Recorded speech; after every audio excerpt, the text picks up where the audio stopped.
सेहान elif से मिलने के लिए उसके घर की तरफ जाता है। रास्ते में उसे लाला के आदमी देख लेते हैं। वो सेहान का पीछा करते हुए एलिफ के घर तक पहुंच जाते हैं। सेहान जैसे ही एलिफ के घर जाता है जाकर उसे प्रपोज करता है। अभी उसे प्रपोज कर रहा होता है कि एलिफ की नज़र उस आदमी पे पड़ जाती है जो उन लोगों पे बंदूक ताने हुए होता है।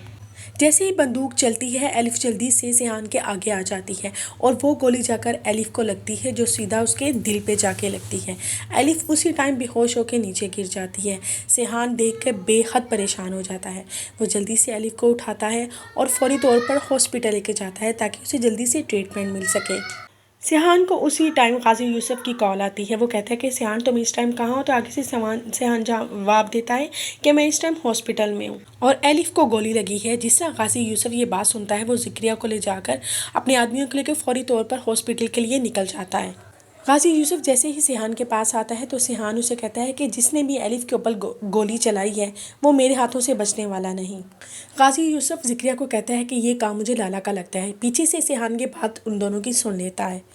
उसी टाइम डॉक्टर ऑपरेशन थिएटर से बाहर निकलता और सेहान को कहता है कि एलिफ की तबीयत बेहद नासाज है।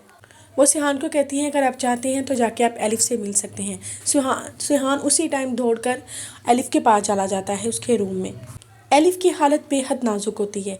वो सेहान की तरफ देखती है और उसे कहती है कि मेरी एक बहन है, इल्हाम उसका नाम है, वो टर्की में होती है, प्लीज़ तुम उसका ख्याल रखना। ये अल्फाज अदा करते ही एलिफ मर जाती है।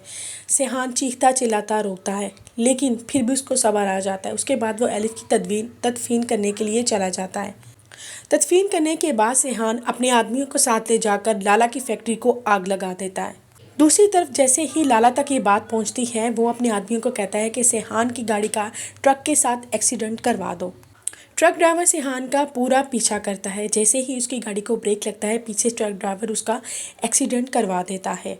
वो अपने ट्रक से इतनी ज़ोरदार टक्कर लगाता है कि उसका बेहद बुरा एक्सीडेंट होता है और उसकी गाड़ी उलटकर दूसरी तरफ गिर जाती है। उसी टाइम वो आदमी लाला को कॉल करके कहता है कि मैंने सेहान का एक्सीडेंट कर दिया है। लाला ये बात सुन के बेहद खुश होता है। वो दूसरी तरफ वो गाजी यूसुफ को कॉल करके कहता है कि मैंने तुम्हारे बेटे का एक्सीडेंट करवा दिया है।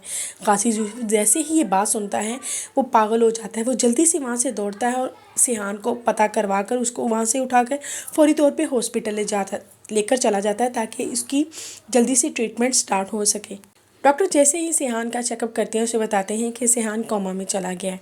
मैं आपको बेहतर मशवरा यही दूंगा कि आप इसे टर्की ले जाएं, इसका ट्रीटमेंट वहाँ पर अच्छे तरीके से हो पाएगा। गाजी यूसुफ डॉक्टर की बात सुनकर फौरी तौर पर इसका बंदोबस्त करके इसके तुर्की ले जाता है। वहाँ पर गाजी यूसुफ की नज़र एलिफ की बहन इल्हाम पे पड़ जाती है। वो इल्हाम के पास जाता है, उसे कहता है कि मेरा बेटा तुम्हारी हम शक्ल लड़की एलिफ से मोहब्बत करता था। मैं तुमसे रिक्वेस्ट करता हूँ तुम मेरे बेटे के पास चली जाओ। वो उसकी बात मान जाती है और उनके साथ हॉस्पिटल चली जाती है। वो सेहान के पास जाती है और उसे आवाज़ देती है। उसके बाद सेहान आंखें खोल लेता है। वो कहता है कि एलिफ तुम वापस आ गई हो। वो बताने ही लगती है कि मैं एलाफ हूँ तो उसी टाइम गाजी यूसुफ आ जाता है और उसे कहता है कि एक मिनट मेरी बात सुनो। वो बाहर आकर उसे कहता है प्लीज़ उसके सामने तुम एलिफ ही बनी रहो।